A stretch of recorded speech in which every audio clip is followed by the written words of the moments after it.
Marilah berjuang melangkah berpaksi ikrar, lafaz syahadat arahnya pasti, bersatu hati redha Allah cita tertinggi.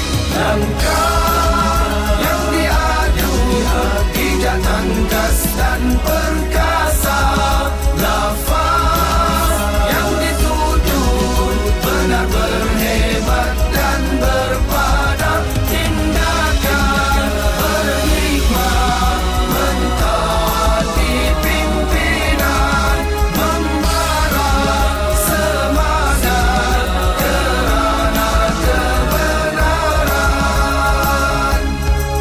Kata di kota, janji ditunaikan, gigih usaha, jalankan kewajipan, kalah dan menang, adat berjuang, kejayaan